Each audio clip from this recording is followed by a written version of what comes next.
যদি আপনাকে দেখে কেউ জ্বলে তাহলে সে আপনার উপরে না, আপনার তলে।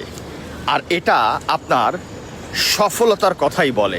ভাই, যে আপনাকে নিয়ে জ্বলবে সে কোনো না কোনোভাবে আপনার থেকে কম সাকসেসফুল, কোনো না কোনোভাবে সে আপনার ছোট ছোট সাকসেসগুলা প্রসেস করতে পারে না। আর আপনি দেখবেন আপনাকে দেখে জেলাস শুধুমাত্র তারাই হবে যারা আসলেই আপনার জায়গায় পৌঁছাতে চায়, কিন্তু তাদের কোনো যোগ্যতাই নেই আপনার জায়গায় পৌঁছানোর। তাই just forget about them. Overloaded হয়ে আছে টক্সিসিটি এমন মানুষকে জাস্ট রিমুভ করে দেন লাইফ থেকে, লাইফ উড বি গ্রেট। আর আপনাকে দেখে যে অ্যাপ্রিসিয়েট করে তার সাথে আপনি আপনার সময়টা কাটান, তাহলে কি হবে?